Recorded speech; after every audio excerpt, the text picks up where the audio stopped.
my name is Jim Feldman. I'm the Chief Innovation Officer for Shift Happens.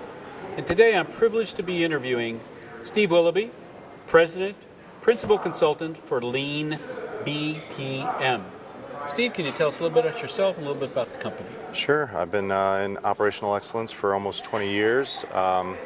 Started Lean-BPM about 3 years ago. Got together with a network of consultants that I've worked with previously. We focus on delivering kind of the methodologies and frameworks to help people build up their own OpEx program, help them get through maybe some staff augmentation, but basically tool agnostic, help them get to the core problems and help find the resolutions for those. And the kind of companies that you concentrate on or channels? We've recently been a lot in healthcare, a little bit in financial services. We're really across all the gamut of them. We've been manufacturing, retail, so OpEx is OpEx anywhere you go, I guess. Right. And are you finding that there is a certain core competency issue that's out there? In other words, customer engagement, employee engagement, competitive differentiation, or all of the above? Yeah, I think one of the main areas that we've seen recently, it's always been a problem, but kind of sticks out more now, as people get more advanced with their OpEx programs. How are they actually getting the commitment and the top-down strategy to make sure all of their programs are staying together and aligned? So make sure we're all following and achieving the same goals. Our individual projects aren't counterintuitive or causing problems amongst themselves. And the bigger the company, the more often that happens, I imagine. Yeah, absolutely. The higher up you have to go, then it doesn't filter well across the organization. Right. I mean, often you find that they're almost at cross purposes in certain areas. Absolutely, yeah. So are you the messenger for that? We try to be. We at least hope to make the problem stick out more so that you understand and see where the value is and making sure that you're aligned across your organization properly. And so when you're working with a company, are you typically on a project basis? Are you on a long-term contractual basis? We do both. So most of the time we get brought in for a particular problem, help them solve this area, then we start to identify some other areas that we can help them grow and make things better as an overall across the organization. So one of the buzzwords that's out there, I think it was an Amazon effect, was the customer delight issue. And are you capturing that information, or is your client capturing it and then sharing it with you? We'd like to help them find out exactly what those customer delight issues are. So how are you going to capture it? How do you want to tie that into the rest of the organization and your processes or your goals, and how that can reflect across the whole ecosystem that you have? And are you using any proprietary software, or are you using other providers to help? We have solution providers that we work with, iGraphics, Shibumi, BP3 from an RPA standpoint, and Coviz kind of help us with our operating model. So we've got various solutions that we've worked with to help develop some of our methodologies and frameworks into. So like an amalgamation with a toolbox.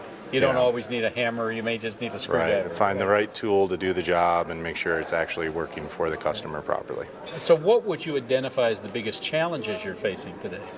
I think one of the biggest areas we fail to see, even though they tell us there's commitment from everybody, is actually making sure you have that commitment and accountability across the organization, right? There's a lot of money out there being spent. You have limited resources, limited that fund, so let's make sure it's most valuable and that you're getting the bang for the buck, right? So we've got to have that commitment from the top to make sure that all of these programs and projects are being initiated properly and we're going for the right stuff. Oh, we say everybody can say no. The trick is to find who can say yes. Right. We hear no a lot, so yeah. And then who can pay for it. Right. Yeah.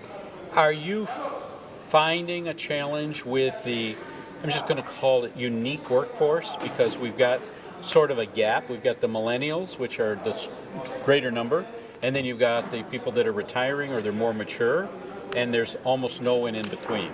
Right, and there's very difference in the way people are used to working across these organizations, right? So as we're getting into the workforce retiring, is how are we going to capture that knowledge, make sure it's usable in a way so that the next group can come in and pick up right where they left off. So hopefully, by helping people document these processes, get everything aligned properly across the organization, that makes that transition a little easier.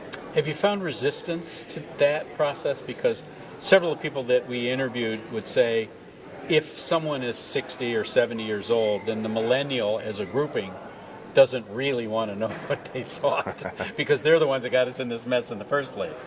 Right. So, there is always pushback, one from, well, that's my knowledge, but making sure that it's able to be shared, and people don't feel like we're taking it away from them, and we don't need them anymore, right? It's being able to share that knowledge, our lessons learned, why things are the way they are. It's important to remember a lot of this information that's happened, all happened for a reason before, right? So getting that new group to come in and be able to understand that, things are a lot different now, things work differently now, there's different tools, but there's a reason why we set these in place to begin with. And given, let's just say, the last 2 years where you've had everything from the Me Too movement to the presidential election to some of these random shootings to some of the impact of social media, what is the biggest challenge that you see you're facing today and in the next 12 to 24 months? There's always a very guarded individualism out there, I guess, today. Being able to get people to collaborate and work well together. Everybody wants to hold on to, this is mine, I don't want you to take it away from me mentality. But to get real transformation across the organization, it's got to be a cultural change, and everybody has to buy into that and work together to get accomplished with it. And, in this environment, things get a little harder doing that these days, right? And the old term, culture eats strategy for breakfast. Right. Is that still something that you're seeing happening? Absolutely. Yes. It's very hard to get in and change some of the cultures,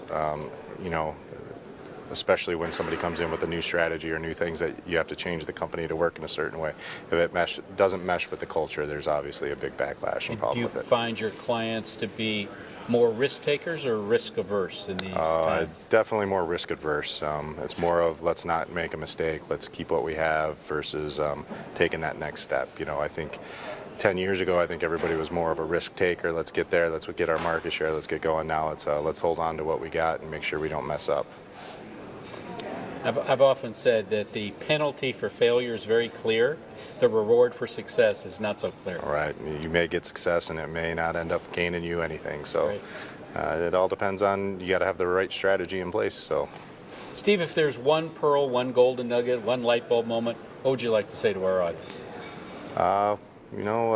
OpEx is a constantly changing environment. We need to ensure that we work on it internal as well as the way we're teaching others to work externally. So, don't think that you've got it done just because you've implemented some things. You need to continually work to change and improve things as you go. Great. Thanks so much for sharing your wisdom. Appreciate really it. Thank appreciate you. it. This is Jim. Thanks for listening.